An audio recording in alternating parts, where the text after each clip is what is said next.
All right, guys, I want to welcome everybody to our last and final episode 26 of our Backwoods Fishing Podcast. It's kind of we've had a lot of technical difficulties actually tonight, so our last couple shows have been tough, but we're trying to wrap this thing up, man. We've had a good run with it. We've enjoyed it, but we got a lot of other things going on. But tonight, I've got the guys with the Oakwood Striper Club in here with me, and I have since, during all this testing that we've done with the camera and everything tonight, I have learned that Matthew is the president of the Oakwood Striper Club. Johnny is the treasurer of the Oakwood Striper Club, so you handle all the money, man. You really got an important job.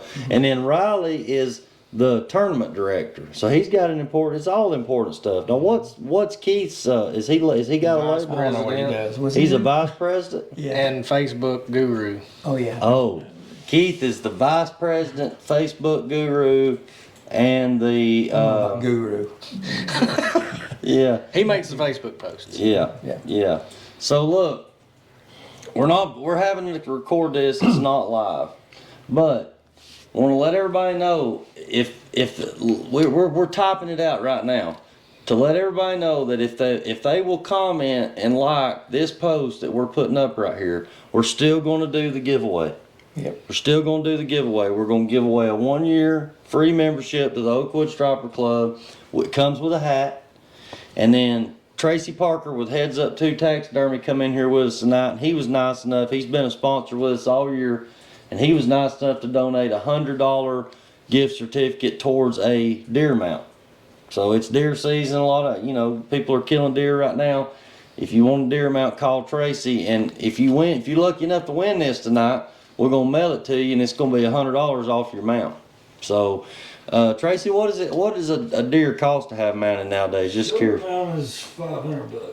$500. Shoulder Shoulder mount's mount. $500, so $100 off that. That's $400. That's a pretty good deal for a deer mount. Yep. Yeah. And it'll look just like this right here, right? Guaranteed. That's it. All right, man. Tracy, he does good work.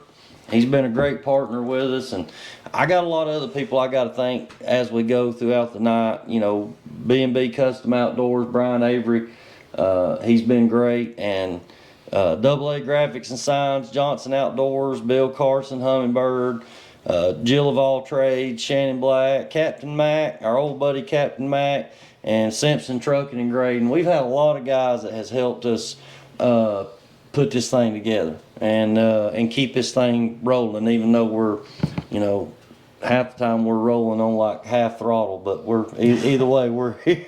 So, and we're going to do this thing, guys. We are going to film this hour-long podcast, and it may not be live. Make it. Yeah, but we're going to get this post up here so everybody knows that we can do the giveaway. We got Matthew Peace up here. We'll tag him on the post. And then, it just may not come up. Matthew. 1T. HEW. Matthew Peace. Let's see if you can get him on here. We got some. There I am. There he is. With the big old fish up Yeah, so we're gonna tag him in there. We're gonna make his post so everybody can comment, like on it, and we can do these giveaways. We want to do these giveaways on our final show. So for the third time, we're gonna talk about the Oakwood Striper Club. It got established in 2008, 2009, something like that. Keith would be the one to probably know all the Yeah. history. But it's come through several generations. When I was there, I joined it when I was 17, 18 years old, right out of high school. Me and Brandon joined it. And, Bob Benson was the guru, as you put it. He was the president. Was he still there when you joined up? Yeah. So he was in it for a long time. He was the president. Buck Cannon's always been involved in it really well. And obviously Keith, a couple other guys too that's been in it a long time. Ricky Arrow.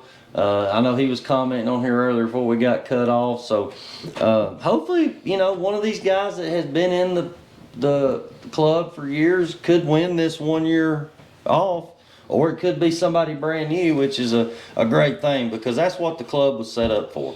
So Matthew, tell everybody a little bit about what y'all got going on with the club right now, where everything stands, and let's talk about this new co-angler program that we've been talking about. All right.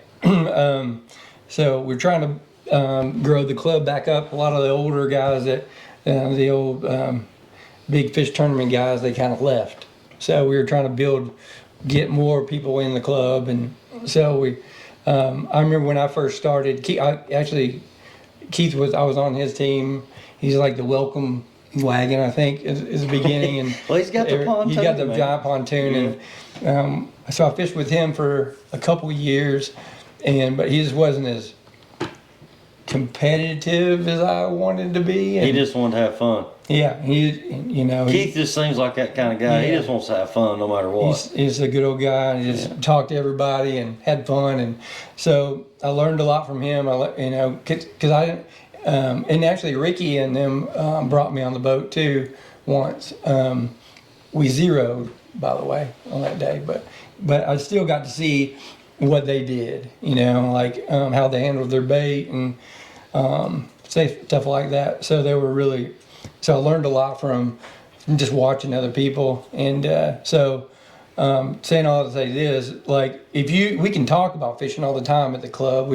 That's what we do in the striper clubs. We talk about the tournaments, we talk about what's going on, and then we bring a speaker in to also usually a guy that's on Lanier or something like that, or a guest speaker. Yep.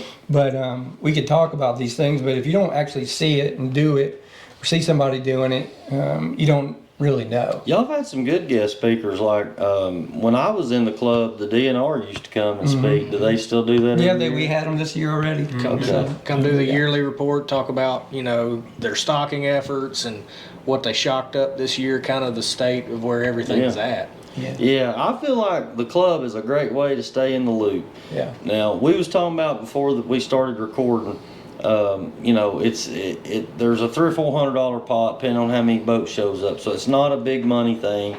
It's not really something that might appeal to your serious angler that wants to go fish for, a bunch of money. Yeah. You was talking about Keith just wanting to have fun. I don't think I could tournament fish with Keith, especially like a SBC tournament or something, because it'd be like 10 grand online. He'd be wanting to catch a gar, man. Yeah. So, I mean, I can't, but Yeah. either way. But so what I was saying, I was like, that's why we did that program, so you can come on a boat with us, see how we do it, and see how we catch fish. Yeah. The way, because sometimes you don't even know if you're doing it right. So tell everybody how they could go about signing up for that co-angler program. So You have to be a member of the club, Right. And then once you're a member of the club, at the club meeting we draw your name to. We have a certain the boats that are fishing the tournament. You don't have to. You have to be members, but you don't. If you're not part of the team, basically, if you don't have a team, then you can actually join You could be a non-boater, and then we join the. We basically do the drawing at that time. So you basically join the membership and then help pay for the.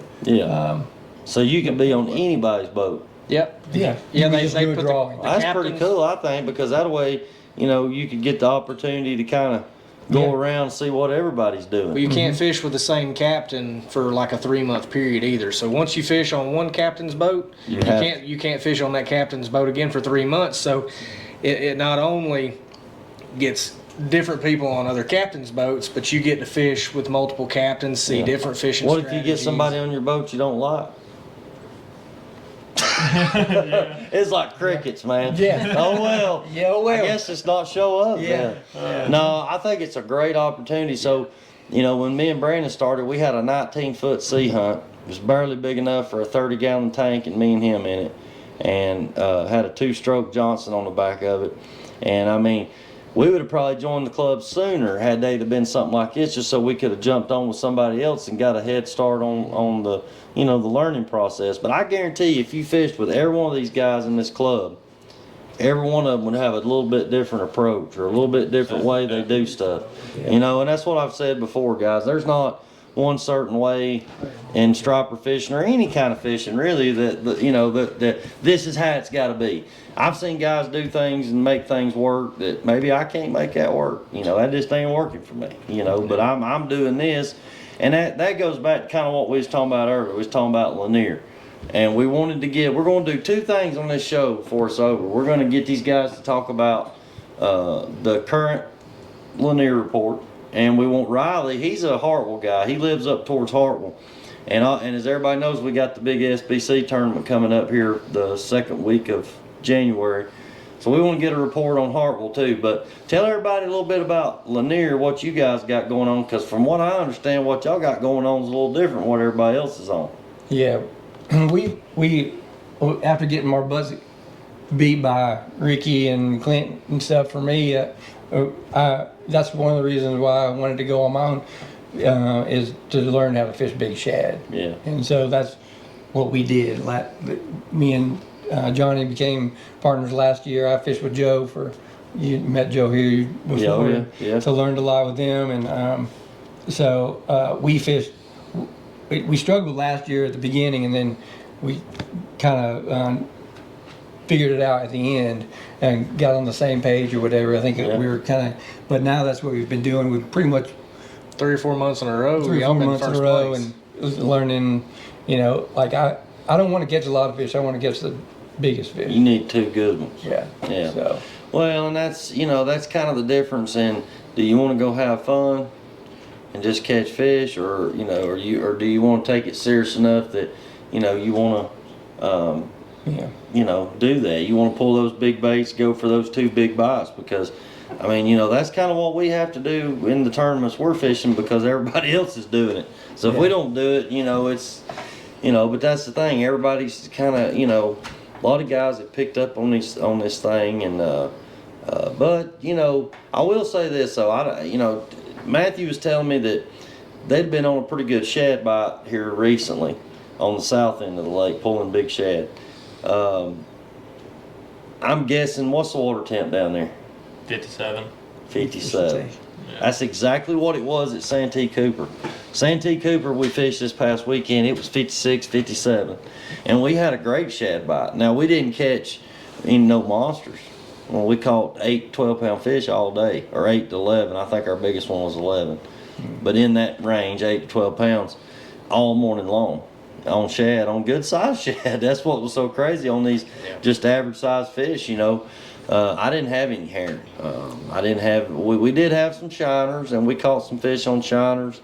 I think we had some thread fins mixed in our shad, and we caught some fish on them too. But this time of the year, I will say, as Anthony Johnson says, you can catch an elephant on a peanut. Mm-hmm. So you don't. It's not one of those things for me this time of year. I'll just be honest with you guys. I'm not gonna go out there and put a big bait on every single rod. That's just me. Yeah. I'm gonna have them out there, no doubt. We have them out there too. Yeah, but we usually pull them right behind the shad. Yeah, I'm gonna put my smaller baits we usually get them on the bait that's right behind that shad. And I've said it 100 times on here, and I'm gonna say it again since this is our last one. Nobody else has got to hear me say it no more. But a lot of times when you got those big baits in the spread like that, even if you ain't catching fish on them, they're getting it stirred up. That's and the difference. They're getting their attention. They're getting the fish up. And then even if they don't eat that big bait, they turn and hit one of these small baits. A lot of guys will have the mentality of, well, we caught them on herring good yesterday, so I'm just going all herring. Yeah. But you can't really do that, man. You got to be open-minded, and kind of prepared for whatever. Because one day shad might be really good. Next day they might not hit a shad. It might be a trout. Or how many times at Lanier where guys are wearing them out on shiners? Yep. And you can't get a bite on a shad. It's weird, man. It's so weird to me. Because striper fishing used to not be nothing like that. Back in the day, you never heard anybody talking about catch striper fishing with a shiner. Yeah. Using a number 6 hook. A number 4, number 6 hook. You never heard of that. That was like, that just wasn't a thing. It was big shad, or it was, herring. I've seen some big blueback herring come out of that lake. We used to go in the back of Flat Creek, catch big bluebacks. I'm talking about 7, 8, 9 inch bluebacks. And man, them things, they would tear those things up. With a net? Yeah, we caught them with a cast net in the back of Flat Creek years ago. I've heard that there were still some big ones in there sometimes. Yeah, I'm sure they probably are. So, but anyway, like I said, we ain't got too many comments and likes on our post. Hopefully, we'll have some more people come on there. If not, these guys right here's got some good odds on winning these giveaways, but hopefully.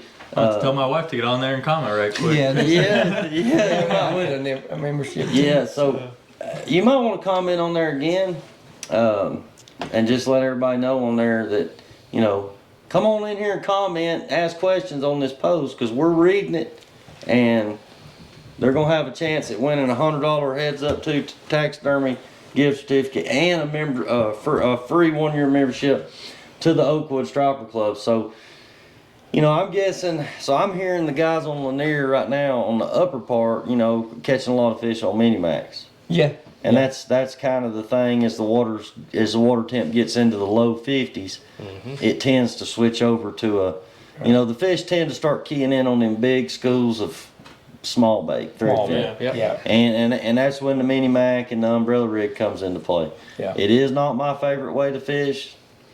And I mean, I've sat here with Mac Farr and told him it wasn't my favorite way to fish. Yeah. But those guys, man, they make it work, especially this time of year. I've caught a lot of fish on Mini-Max. Yeah. A lot of fish. Hey, I I don't put throw them out in my as much anymore. spread. I put them out in my spread. Put them out today. Really? Yeah, but Yeah, I didn't mean- have any luck on it today. But Well, it's about time to. yeah. I You mean, ever use just regular bait, like artificial bait? so what we're talking about right now is artificial, Yeah. but it's for stripers. Yeah. It's the Mini Mac is a version of an A rig. Yep. Which it's short for Alabama rig. That got started. Guy in Alabama come up with it, and it looks like a school of bait fish swimming through the water. But it's a wire frame, and it has jigs and trailers. Yeah, I've used them bass fishing. Yeah, A rig. So it's just Captain Mac's version of the A rig. They're beefed up. It's beefed up a little bit for stripers. Got stronger hooks, that kind of stuff. But they're the same size as an Alabama rig. Right. Now you've got the original umbrella rig that's a lot bigger, a lot heavier. It's definitely the fish are gonna see it more. You'll find the trees with them. You'll find You're gonna hang a lot of trees with them, and we've talked about that on here in the past and kind of things you can do to get your rigs back. Sometimes it's just gone, man, and that's a heartbreaker. That's It's like you throwing a 5-gallon bucket out there. Yeah. Sometimes. Oh yeah, that's the thing I don't like about it is it's the rig itself is so heavy, Matthew. Yeah. And you got to have a heavy rod. Yeah. So you hook a 6, 7, 8 pound fish on it, it ain't really much of a fight. I mean, the rod tip's doing this. Yeah. But it ain't pulling no drag. I'd a whole lot rather get on a good live bait bite with light rods. Lighter rods. Yeah. And when I hook that fish, it's me and the fish, and I can feel the fish, fight the fish. To me, that's a lot more fun than trolling umbrella rigs. But the umbrella rigs is a great search tool, especially this time of year. Yeah. You can cover a ton of water, and you can find fish that you might normally not find if you was just out with your trolling motor pulling baits. Because we all know with baits you can only pull so fast. Now I've seen guys pull really fast. I've seen guys, do both, pull fast and slow down. I'm kind of one of them that I try to stay kind of, in that 0.8 to 1 mile an hour range as a start. Yeah. But I'll speed up and then I'll slow down. I have pulled up on fish and just stopped. Just cut my trolling motor off and just stopped. I mean, I've done it all, I'm sure. But my point is, you can only pull live baits so fast without killing your baits in 10 minutes. So, the umbrella rig is a great tool, great search tool, great way to find fish and cover water. Especially when it's cold out. Yeah. When it's cold and they're not biting at all. You get a reaction. And they're not eating. You can get them a reaction. We caught, and especially if they're eating the fields of thread fin. We caught that big one last year. It's on my Got post some good ones on them.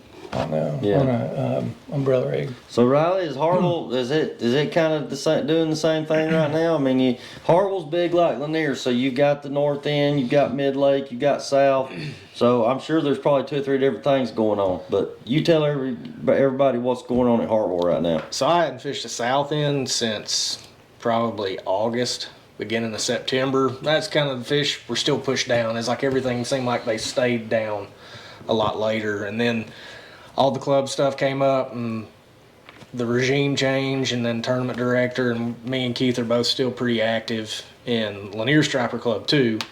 So I hadn't had as much time, but this time of year is my go-to going up north, finding shallow water and pulling the Alabama rigs. Yeah. That's my The That's- mini. Do you do mini max or do you do Alabama rigs? both. Both. So I got 3 tied up for tomorrow. I got one a max, and I always run it straight down the middle, right off the back of the boat. And then I've got there's a local guy. He started tying just regular Alabama rigs, and they sell them at Outdoor Depot. And I've got 2 of those tied up. They're lighter. They're a lot lighter. So I'll run them off to the side because I know if I'm going to get in a situation where I'm running shallow or something, those lighter rigs, I can do a little better with them, getting them up out of a tree before one a max. But Yeah. You pull them on planer boards? Not You just this, drag them behind the boat? Yep. So I've got a rod tree on each side, and I'll put one out each side, and then run one straight off the back of the boat. Yeah. Yeah. All right. So from what I'm getting from you is, the fish up on the north end of the lake right now are showing up pretty well, but it's been a trolling bite. I've caught a lot on down rods too. Down rod live bait. Yeah. Yeah. And smaller baits too have been working a lot better, I guess, where they're kind of switching over towards the threads. What's the biggest striper you've caught in the last couple weeks up there? Probably 12 pounds. But the same day I caught a 26-pound flathead, and I mean, it's just one of those deals. This time of year, you hear a lot of people talk about junk fishing. Sometimes you never know what you're going to catch because those fish started up high in the water column, and then all of a sudden, every fish was sitting on the bottom. Yeah. What do you think? So between now, say we're a month away from that tournament. I mean, what do you feel like would cause those fish up north to leave? Would it be the cold weather, or would it be the water temp dropping and the bait pushing out the backs of creeks? Right. If the water temp drops too cold, the bait's gonna leave. They're going to leave, and it's going to push back out toward the channel, trying to find something that's a more sustainable temperature. Yeah. I know there was one year, man, that there was a lot of fish up there, and it rained for a week or 2 weeks straight before that tournament. Yep. And the upper end of that lake was blowed out. Yep. It was blowed out. And I'm sure there were still fish up there, but the visibility was terrible. And it pushed a lot of guys, I think, that was depending on fishing up that way on down the lake into some of the lower creeks where it's, doesn't get blowed out as easy. So Hartwell's a big lake. From what I've learned, is there's a lot of fish in there. Normally you don't have trouble finding and catching fish. But the kind of fish that we're looking for a tournament, being able to get 2 quality fish like that in a tournament, that's tough. That's what the challenge is. From what I've seen, there's a lot of 8 to 12 pound fish in that lake. Yep. Kind of like Santee Cooper, a lot of 8 to 12 pound fish in that lake. That lake gets Santee Cooper gets 2 million a year. Yeah. So they used to do that in Hartwell too. It used to be like 1 million stripers and 1 million hybrids. And I guess where it's really shifted over to a hybrid heavy lake, because that's what the guides push on it too. Because every guide you see, they're bringing in a whole cooler full of 16 inchers. Yeah. But that doesn't do you anything. Well, them hybrids, they're fun to catch on light tackle. And they're pretty strong too. Yeah, I mean, for a guide trip, I can see that being great. But for like what we got coming up with the tournament, it's not going to be, that ain't gonna help us. You catch 2 big hybrids, you still south of 20 pounds. Yeah. Oh yeah. So and usually that in a big fish tournament doesn't. My prediction, and I'm gonna say this because we're not live. I don't have nobody come on here and argue with me or tell me I'm wrong. My prediction is that it's probably gonna take 40 pounds to win that tournament. Yeah, it was 34, 36 pounds last year. Yeah. I think's what David had. Yeah. So I mean that's I know that's out there, but I feel like terrible last year. somebody's gonna catch a 20 something and then a high teen, or 2 20s or something like that. I think it's gonna be somewhere between 35, 40 pounds. Yeah. It's what it'll take to win that tournament. And like I said, man, I think these guys are on the right page. I think I don't care as long as the water temp don't drop below 50. Yep. If I it was gets gonna ask, down, what is it up at Hartwell right now? It's right around 50. Okay. Is it? really, Yeah, down I think Lightwood Log, it was like right around 50. is it warmer up north? No, It's colder. I would imagine it's probably about the same. Yeah, about the same. So it's already 50. So the last couple of years we've went in January, it's been like 52 to 53, 54, something like that. Yeah. But you know, there again, guys, it's just surface temp. Yep. You know, and that's probably why you're catching them deeper, trolling and downlining. Them fish are down there, you know, you're saying 25 to 30 foot, 40 foot deep.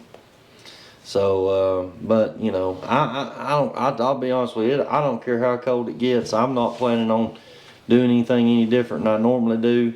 I'm gonna go pull a spread with some good baits, and you know, might mix it up. Definitely put some down rods out and stuff like that, depending on what I'm seeing. But like I said, it's just the approach with the tournament, the big tournament stuff, like what we did last weekend at Sante Cooper. It's totally different. That's what I was trying to tell Tate. I said, look, babe, we ain't got, you know, and we ended up catching a lot of fish. I mean, we caught a bunch of fish between the couple days we were there. But, you know, I said, really, we're not trying to catch a bunch of fish. You know, Two bites. Yeah, we need 2 good bites. I would have traded all them fish we caught for 2 bigger ones. Because that's what's going to take the money. I mean, in a deal like that. But what the Oakwood Striper Club has to offer is something totally different. It's a more fun, family friendly tournament trail. And y'all have a meeting, like I said, you had the tournaments on the 3rd weekend of every month, 3rd Saturday of every month, and then the meeting is on the Monday following that. Yeah, we talk about the tournament and talk about what everybody did wrong and what everybody did right, and everybody can tell you what you need to do better and all that. Yeah. Good food too. And we all have good food. We have Good a raffle. Yeah. We have some giveaway door prizes. Yeah. So we've got some great sponsors this year. So we've given away a lot of stuff. As in Oakwood. I don't know if you're Tracy, if you're familiar with the Oakwood area. Right outside of Gainesville. Right outside of Gainesville, Brazelton's right. It's on the other side of Lake Lanier. So yeah, it's kind of weird because, you know, we were always closer to the Lanier Striper Club meetings from where I live here. But for whatever reason, we got in the Oakwood Striper Club, and you know, we got to be friends with Jeff Craig and a guy we used to call Rooster. I don't know if y'all know him, David Honeycutt. He used to be Jeff Craig's partner. Yeah. We got to be buddies with them, and you know, at that time Lionel was fishing it. Yeah. There's a bunch. Dan Duncan was fishing it. Bob Benson. Oh man, I'm sure I'm forgetting somebody. You know, Ricky Arrow and them. I mean, it was a competitive deal. You know, it was getting serious. Like, but the meetings was getting to where it was like, if Dan Duncan won, man, he didn't want to tell nobody nothing. Yeah. We have some people that was like, he'd say, they'd start saying, he'd say, where'd you catch your fish? North of Browns Bridge. yeah. Well, that's In the like, lake. Yeah. dude, you could spend 4 weeks trying to find an area above. You can tell somebody in a creek and they won't be. You can tell somebody what creek you're in and they wouldn't catch them. Yeah. You can be right beside somebody and not catch them. That's So right. it depends on how you're fishing and where you're fishing. Yeah. And I think that's where people mess up, man. They get wrapped up in, you know, a location. Me personally, I would rather know what y'all told me. You know, the fact that y'all were on the south end of the lake pulling shad, still getting bit. You know, the kind of areas you're finding them in, you know, whether it's points or humps or open water out over the channel. Yeah. Those kind of things are the kind of things I'd want to know to help me prepare for going over there and fishing on my own. It's not, I'm not going to call Johnny and Matthew and say, hey, I need your GPS coordinates because I want to be there sitting in your spot and screw you up the next day and then cause, you know, cause tension between us and all this kind of stuff when, man, there, you know, Lanier's a huge lake. Man. Yeah. There's a lot of fishing. A lot less fish south.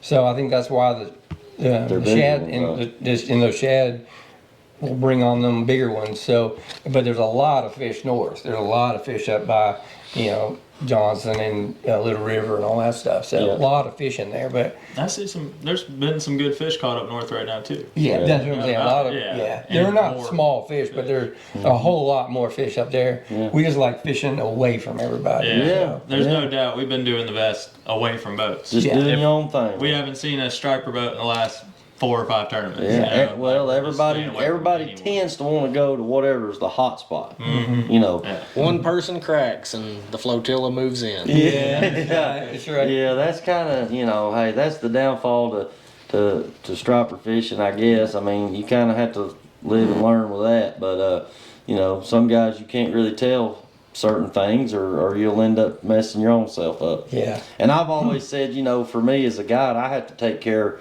of my clients. Yeah. And even as a tournament angler, I got people on my boat that have spent money just like I have, and I have to worry about what's going on in my boat. Yeah. I can't worry about,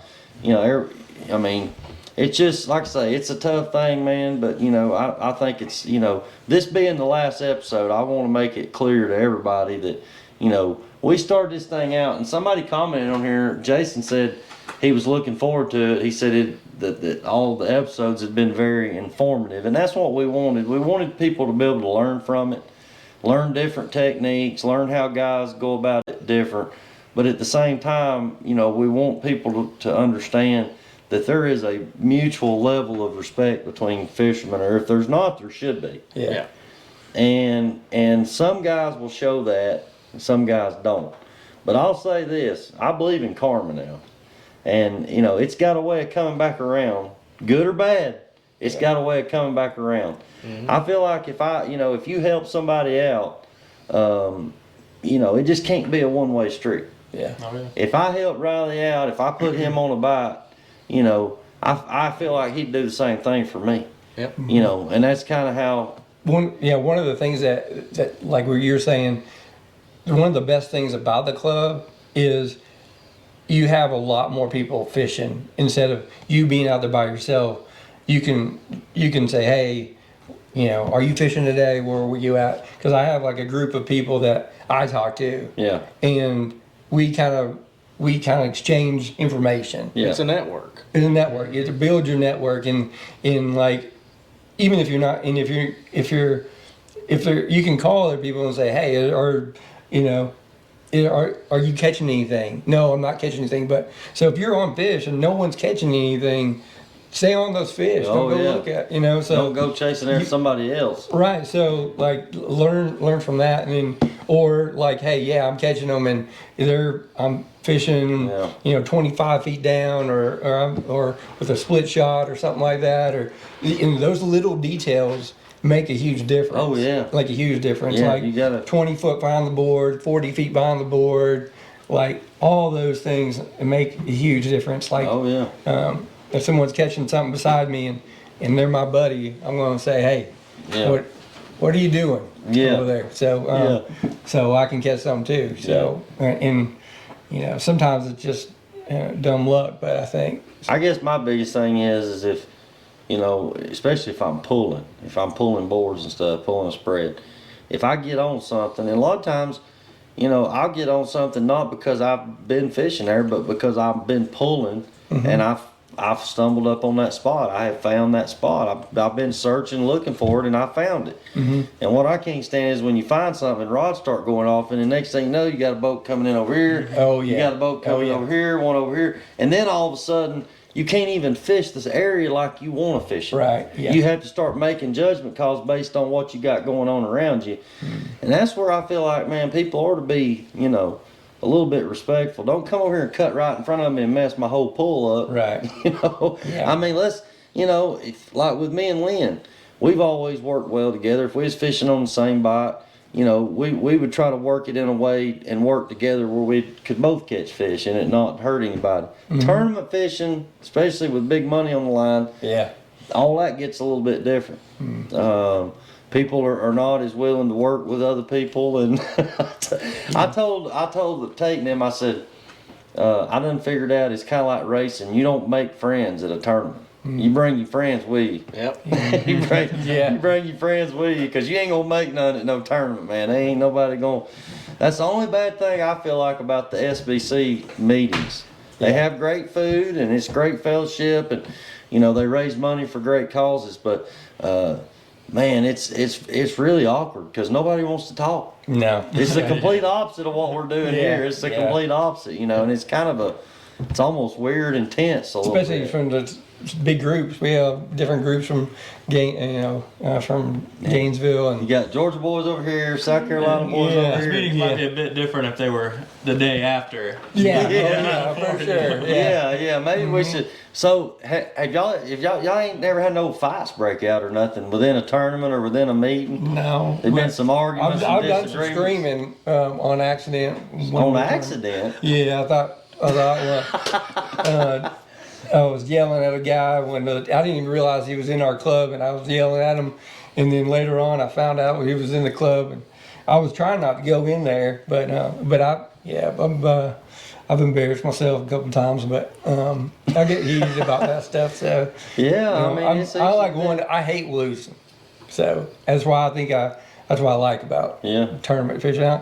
Now it's like we give them back to the club people and teaching them stuff, but when on tournament days, I want to win. Yeah, man. So I think with your competitiveness though, you might should consider doing the SBC trail. Yeah, and maybe think about doing. We're doing a couple tournaments this year, maybe. Fish a couple this year in the open deal. Yeah. And kind of get a taste of it, and then next year y'all might want to go all out, man. Fish the whole thing, Yeah, it's hard to do with doing both the club and It is. that because having to pre-fish and stuff like that. Our wives might not appreciate it. Well, you just horrible, man. You can just get Riley to go with you, man. He knows the lake up there. Yeah. So look, everybody. So Matthew, he is a physical therapist, has a doctor's degree. He's a striper fisherman. He's the vice president of the Oakwood I'm the Striper. president. Keith's the vice president. Oh, that's right, Keith. I'm the president. You're the president. All right, hang on. Let me start over. Yeah. All right, he's a physical therapist with a doctor's degree. He's the president of the Oakwood Striper Club. He makes his own planer boards. Yeah. I mean, this guy's like my hero, man. He does it all, man. I mean, Matthew's got it going on right now, okay? And, but no, I mean, in all honesty, and Riley, this is like his third time coming up here, and it's his first time without Keith. So, I knew this was going to be your night to shine, man, on this last final podcast. But we got to get Johnny. Yeah. I mean, look, guys, we're 37 I said minutes. 5 words. Yeah. I'm telling you, There man. were 5 words. Yeah, so all right.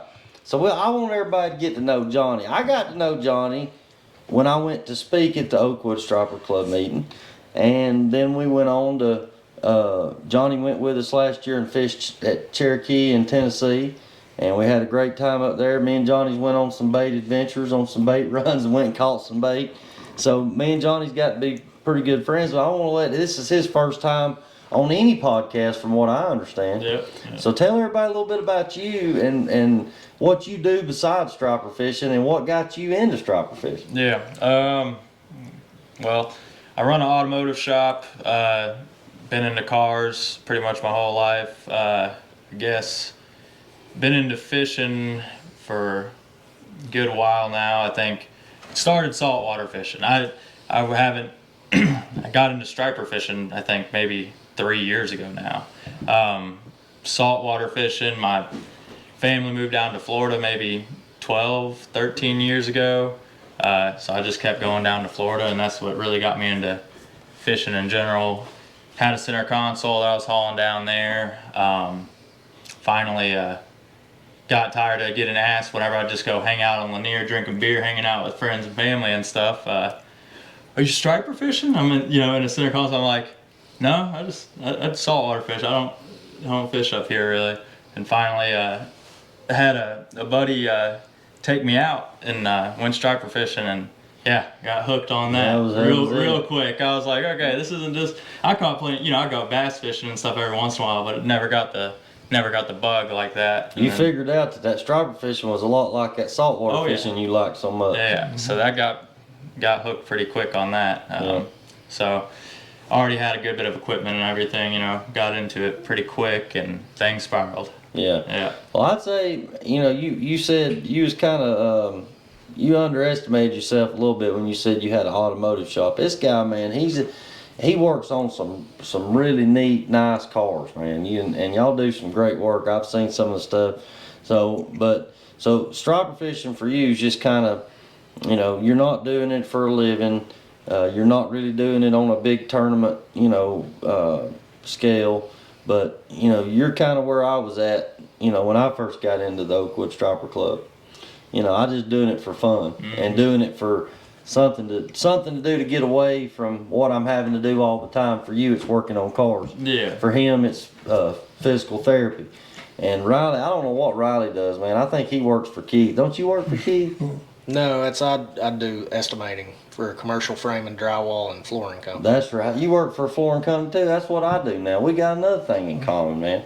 Well, we got to go fishing, man. We've been talking about going fishing. The last time me and Riley went fishing, it was at like 12 o'clock in the morning at Carter's in the middle of the night. And we was out there throwing plugs because we didn't have no live bait. We was trying to catch a fish. And did we catch one? I think we missed a few. We had a couple blow ups, but and a couple hookups. Just never yeah, we stayed. got to redeem ourselves, man. We got to redeem ourselves on that. But Years ago, I actually texted you and you gave me, because I was like, when I first got started in striper fishing, and they said, they gave me your name, and I texted you and you gave me some information and stuff like that. But so you didn't even know me back yeah, then. So, yeah. Well, you must have caught me on a good day.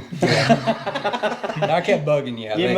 Is that what it was? Yeah, probably. Well, you know how it is, man. I mean, when I get people call all the time, and I'm like, I don't mind sharing information, don't mind helping people out, but you do have to be careful who you talk to and what you tell people, because everybody, goes about things differently. And at the end of the day, I have to worry about my customers on my boat. I can't take a chance of, somebody being sitting out there in an area that I'm depending on when I got paying clients. That's a bad feeling. Yep. When you got paying clients and you got an area you're depending on, and you pull up there and there's 6 guys fun fishing in that spot. Yeah. I've had it happen. I'm like, all right, guys, we got plan B. Yep. We're going somewhere else, But it seems like that's kind of what you guys have figured out. Getting away from the crowd. All the fish guys are not going to be in the same area. Now, there are going to be hot spots, but just because there's hot spots don't mean you can win a tournament there. Yeah. You might catch fish there. It might be good for a guide trip, but it just all depends on what you're doing. Matthew said something. He said he likes going. He'd rather catch 2 or 3 big fish than a bunch of fish anyway, even if y'all are not tournament fishing. I'm kind of the same way, Matthew. I've caught a lot of 5, 6, 7, 8, 10 pound stripers. Yeah. When I go, my thing right now is I want to go to Tennessee and catch a 40, 50 pounder. Yeah. I want to have a 40, 50 pounder hanging up here on the wall. Yeah. Now, whether it ever happens or not, I don't know. But we're going to keep trying. That's, you got to have some goals and some things to look at. But I've done a couple of Tennessee trips too, and I always catch bigger fish on Lanier. I just never do well down there. So I do want to go up there and catch a big one. So. yeah, I think it's just like anywhere else. So, Matthew, it's, I don't know enough about it. So. You got to spend the time up there. Yeah. You got to put in the time up there. Tennessee is not a guarantee. Oh, People think you're going to go to Tennessee, you're guaranteed you're going to catch 40, 50 pound fish. That's not true, guys. They're there. That's why people go there. Yeah. But I know guys that spend days and hours and days on end putting in the time to find them and to get on them. They're harder to come by now than what they used to be back in the day. How many times you heard that back in the day? Back in the day. I stopped fishing. I started fishing Lanier the year before, the year after all the fish died out. And I still liked it. You started out at Yeah. So actually, I've never have looked at it that way, Matthew, but that was a good thing because we started out at the end of the heyday. We was in Oakwood Striper Club Club, Riley, when the late record was caught. When the guy bass fishing caught the 47.5 pounder on Lanier. On the lizard dragging a point. Yeah, they was 30, 40 pound fish caught at Lanier back then very often. Hartwell was the same way. Harwell was the same way. There was other lakes that was like that too. And it kind of spoiled me on that a little bit. And then when the gill maggots come along and the fish kill off like what you're talking about, and I went over there and I'm like, I'm catching these little, I call them diaper stripers. Yeah. And I'm like, dude, what has happened? You know, what is going on? This place is, it's a completely different lake. Yeah. We're Well, catching some good fish now. It's come back, Yeah, no it has doubt. a lot. But it went through a cycle, man. It was not good. I mean, yeah, there was fish there to be caught, but it was a lot of small fish. You know, from what I was hearing, people were finding schools of fish that just wouldn't eat because they was eat up with them gill maggots, and they were stressed out. They had them gill maggots. But it seems like that.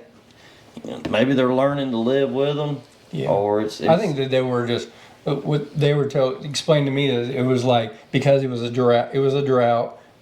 The water was really low. It got hot. Oxygen level was bad, and the gill maggots they couldn't fight them off, and like a lot of them have them They anyway. just died. So they were already kind of sickly a little bit, and so Stressed out from what I just understand. perfect storm of that. Yeah, Stuff. to create that. Well, look, there's been other lakes. Notley had a fish killed 7 or 8 years ago. Didn't kill all the fish, but it killed a bunch of fish, and it was because it got real hot one summer. The oxygen, they have actual oxygen lines at the dam, and something went wrong. They couldn't get them on, and either way, we lost a bunch of fish during that time. But it's come back up there too. And hey, Lynn caught a 40 pounder up there back in April this year. Wow. Yeah, Notley. They're still, and I caught a 36 or had a customer catch a 36 up there 2 years ago in the fall. You know, it does seem like it's random when it happens. It's just like you'll be catching 8, 10, 12 pound fish, and then just all of a sudden out of the blue you'll get a 30 or 40 pound. You know, it's not like you're not gonna catch one like that every day up there by no means. But hey, the lake record on Notley's 52 pounds. Yeah. There's some big fish. I had my fingers crossed that the SBC was going to go to Notley for the championship tournament because they was actually talked about. Yeah. But Is it big enough? It's pretty small. it'd be big enough for the 25, the top 25 points championship. But would it be big enough for 50 to 80 boats, 100 boats? No, absolutely not. But either way, that got shot down, and what they got worked out right now is our championship tournament's going to be the last weekend of April on Smith Mountain Lake, Virginia. 7.5 hours from here. That'd be as far as I've ever drove to go stripe. Big fish there, I heard. I've heard there's in a lot of fish there. You know, so they have a lot of different bait laws up there. There's strict bait laws. There's no transporting baits over state lines.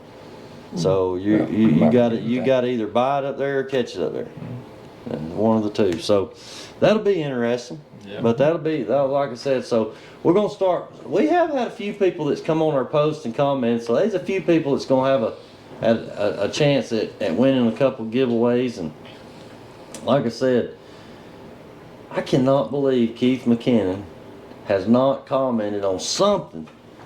Well, he doesn't want to win. Catching He the dog bailed, right now. man. He bailed out on He our was fixing last. his dog or something. Dog fence. Yeah, I repair. think he had to do some work around the house or something. Yeah. He bailed out on our last show, and didn't even comment on there. I'm gonna be honest with y'all. I was trying to be funny, but I think it made him mad when I put The gar. the gar on the picture. I think the Nah, gar. yeah, on the, yeah. I think that. It's hard to make him mad. Yeah, pretty- he's easy to joke with He's and only- fun. yeah, he's He needs to take us all on a gar trip. Yeah. On that He's gonna have to pontoon. get us on some it's gar. You can go. I'll just stay. Man, Every time I catch one of those damn things, I'm like, I know. yeah. Man, I if we- don't know. I'll do every once in a while. I'll do some guide trip for Joe or somebody, and I freaking to always catch a gar. And everybody always wants to get it in the boat. You notice that? I hate fooling with him. All right. I'll get it in the boat. So, Keith's the only person I know, man. He'll hold them like barehanded and everything Yeah. else. We I mean, had some guys that wanted to keep them Yeah. I back, heard in, that back too. in March. That's- Yeah. I was helping Keith on a guide trip. That's We why caught he- I two heard of they them were. and kept 'em. If you got it in there's a lot of people. That cook 'em. joker, he won a $300 custom Oh, I know. Yeah. B&B I rod. was really wanting to win that. Yeah. And and I lost a And he really, said, really big fish on. You know what he rod told me? last month. You know what he told me? He said, "It's gonna be my new gar rod." I said, "Dude, this rod was built and designed by me for stripers, pulling for big stripers, planer board fishing, that kind of stuff. And you gonna turn it into a gar rod?" He said, "Well, it's already green. That's gonna be my gar rod." I'm like, "Oh my god!"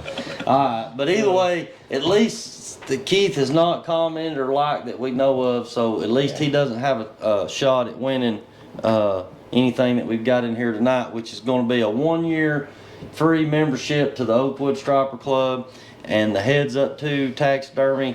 Tracy was nice enough to donate a $100 gift certificate for a shoulder mount on a deer.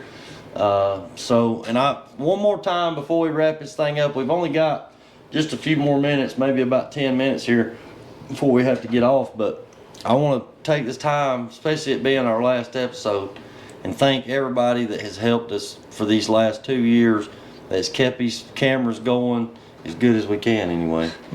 But they've donated stuff to give away. Some of these guys have come in here like Tracy.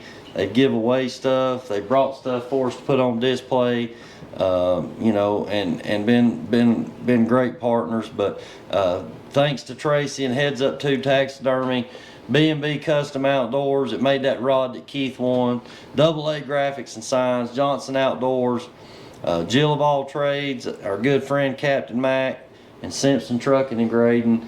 And like I said, there's been a lot of people that has helped us on this deal. Shannon Black with Jill of All Trades, she fishes the tournament trail with us, and she was the one behind putting all this together and getting this thing started and help get it started. And then we had all these other people come on board to kind of help us keep it going. So it hasn't really cost us anything to do it. We ain't made no money on it. We ain't got YouTube famous yet, man. But I'll tell you what, we've had some fun sitting around talking fishing and giving each other a hard time and trying to, keep this thing going. So, but anyway, I want y'all to wrap it up. We got about 9 minutes left. And what's your final words, guys? Y'all got anything that we left out on information for the Oakwood Striper Club that y'all want people to know about?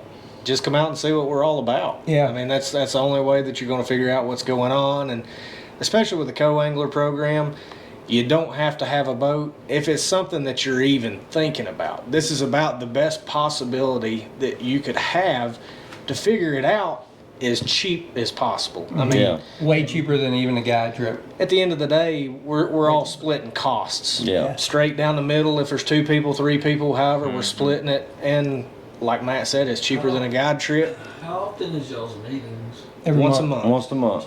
Yeah. Once a month, and one Tracy's wheels are turning, man. I think he might want to join the Oakwood Striper Club.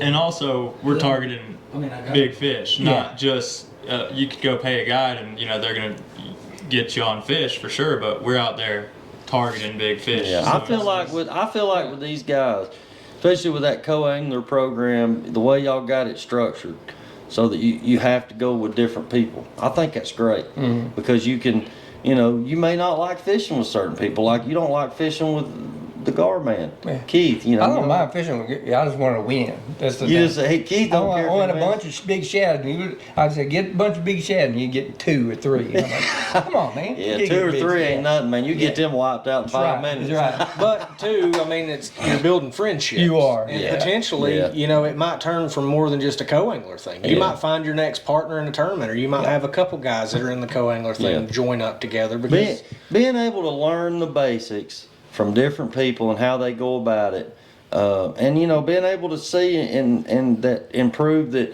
Hey, these guys, these 3 different captains right here, they all went about it a different way, but they all produced and all caught fish, and people can learn from that, and they can go on. Maybe eventually they get their own boat, and it's just a great way to get started. Now And you can come to the first meeting for free.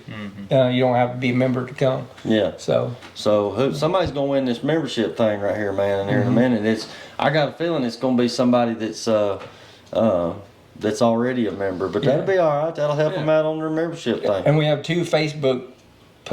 We have a Oakwood Striper Club public group, and that's the one you want to join. Anybody can join that one, and then when you become a member, you'll be on our private group, and then we also are gonna have a website coming out pretty soon too. So we're gonna finish that up. But All right. yeah, Well, check them out. Check these guys out on Facebook. And I think y'all are on some of the other social media platforms as well. Instagram, yeah. Instagram. He says they're working on the website and everything. But Yep. you know, let's try to support these guys, man. That's it. You know, if it wasn't for the Oakwood Striper Club, I don't think I would have ever got into it the way I did. Or maybe if I had of, it would have been a completely different, you know, journey, I guess you could say. And you know, so and I appreciate all the guys that I was able to fish against and alongside, and you know, they're like I said, Jeff Craig and Ricky Arrow and Lionel, Bob Benson, and all those guys. They made me a better fisherman. Me too. Fishing against those guys, they made me, and that's what it's about. Like you said, making friends. There's a competitive side to all of us, and we get that. But at the end of the day, you know, we care about the sport of striper fishing. We're passionate about it. All of us guys are. I fished with Johnny. I've been around these guys enough to know they're serious about it. They take it serious, and with that, we have that. We all four of us have that in common sitting here. That's why we can sit here and yak for an hour about striper fishing. Yeah. Could you ever think? Would anybody have ever thought that we would have done 2 years of a striper podcast and have the guys that we've had come in here? And I know we've had a few people that wasn't really striper guys, but for the most part, it's been striper heavy. Just like a lot of the other podcasts are bass heavy, we've been striper heavy, and we've had some of the best. And I appreciate it. There's not a lot of striper. There ain't. There's a lot of not in this no one area. talks about it. If there's a podcast, I'm on it, watching it every time. Yeah. So Well, a lot of people, that's kind of where everything's went to now, because even if they don't have time, they're not at home, they can't sit and watch TV, you can plug this up and listen to it going down the road or on your way to the lake if you've got a 2.5 hour drive like Riley does. Oh yeah. Yeah, I want to thank Haley too for all the hard work. She's sat behind the computer and done all this stuff. But hey, look, it's been. I mean, if we go back from the beginning, you know, everything that Shannon done and her son Ty and everything that Haley's done. I mean, it's been a group effort. You Yeah. know, from the beginning. we like to thank our wives too, because we wouldn't be here they let y'all- without them. They let us out there and they put up with us and taking Chad home and letting us go on the So tournament. Johnny's, man, I thought Johnny's wife, I thought she was gonna kill us when we come in with all them shad that night at 9 o'clock. And we was bucketing all these shad back there to that tank, and she's like, "What in the world are y'all doing?" I think she thought we had like 10 or 12 shad or something. We just kept. No, I brought some 10 or 12 buckets. No, it's more than yeah. that. It's more than Yeah. that. Oh, We yeah. spent like an hour bucketing. We had 230 shad. Yeah, We 230. unloaded by hand Yeah. out of that tank, and it was. I'll say this: Johnny's got a nice setup over there. Yes. But I was very thankful for the way my setup is, where I can just in and out, I've right seen there that. next to my That's boat. nice. I know. Very You know, nice. but no, seriously though, we want to thank everybody. Like I said, we don't want to leave nobody out. All the guys that have been good enough to come on here with us, going all the way back to Bill Carson and Mac Farr, Robert Edison. Well, we've had some guys I would consider legends in the sport. Yeah, Captain Max always helped me out a lot. Yeah, I mean, taught me a lot. You know, so we've had some old school guys, you know, like Jim Farmer and like, oh God, let me think. We've had a lot of people on here, man. It's hard for me to think, but you know, Alex Green and Tyler Parsons, those guys are real knowledgeable, and just everybody that has took their time, you know, to drive up here. John Dalton, he's a YouTube kayak fisherman. He's fished with me a lot. He fished with me that morning, come back here, slept on that couch right there until time for the podcast, and then done a podcast with me. I said, man, that's dedication, man. So I've had people that was willing to do that kind of stuff. Riley's drove like 2.5 hours to come up here to be on his 3rd podcast. Dang. I think you're only one of maybe 2 guys that's been on this thing 3 times. So we appreciate you, Riley. Appreciate everything you guys do for the Oakwood Striper Club and just the striper fishing community. I'll say this, I guarantee you, if you was out on the lake and you had problems, and any kind of problem, if you called any of these guys right here, they'd drop what they're doing and come help you. They're just, that's just my opinion. That's how I feel about it. I feel like if I was out there and I needed help, I needed a tow back to the dock, I feel like any of you guys would help me out on that. Yeah. So that's just the kind of people they are. So look these guys up, Oakwood Striper Club. We're fixing to spin this wheel. We ain't got many people on here because we didn't get our live feed going on, but we're gonna spin it anyway. Let's do the heads up to taxidermy first. Somebody's gonna win a $100 gift certificate, heads up to taxidermy. We're gonna see who it is. Brad Whitehead. Gonna be Mad Brad. Man. I don't even know if Mad Brad, I don't even know if he even deer hunts. Is he deer hunt? Does he deer hunt? I don't know. Anyway, Brad Whitehead, you won a $100 gift certificate to heads up to taxidermy. I'll message him and get it to him in case he wants to use it. I'll let him know you don't do fish, I was Tracy. gonna tell you, I did get Gary Waters the other day. Yeah. I got one of his deer. Oh, you got one for here? Okay, good deal. All right, the next thing we're gonna spin the wheel again. Somebody's fixing to win this Oakwood Striper Club membership and a hat. And that. A very patriotic hat. Mhm. Good looking hat. Got a striper on it, an American flag, man. You don't get no better than that. That's American. American. That's America. American. All right, it's spinning. Oh, Tracy Parker. Keith. Keith, not Keith McKinnon, but Keith Shamley. Now, is he already a member of the Oakwood Striper Club? No. Okay, so I know Keith. He's been a. I'm not sure exactly where. I think he might be from around the ball ground area, but he has been a big supporter of our podcast. He gets on about every podcast we do. So I know he's really into striper fishing. So maybe this will be something that you know, because we was hoping that somebody wouldn't win it that just didn't care to use it. We was actually hoping somebody would win it, use it, get involved in it, Yeah. tell their friends, help grow the club. That's what, and that's why you guys come in here tonight and to sit down and talk striper fishing with me, give everybody an idea of what y'all got going on with the co-angler program, which I think is a great idea. So check these guys out on the Oakwood Striper Club, and man, I've run out of stuff to say. I'm out of breath, man. I've been up here talking for 2 years on this thing, man. Dang, that's a long time. Huh? That's a long time. Yeah, and I've had people on here. They're like, "Well, you could give your guest an opportunity to talk." I'm like, "Well, look, one thing I've learned about this deal, guys, is if somebody draws a blank and it goes silent for too long, Yeah. it gets awkward. Yeah. You've got to keep the ball rolling, Yeah. you know. So I ain't saying I'm a master by any means, but I feel like I've learned a lot. I learned from some of the best, some of the Fish North Georgia guys over here, not far from me, Danny Pruitt and them guys. They kind of got me into this deal, and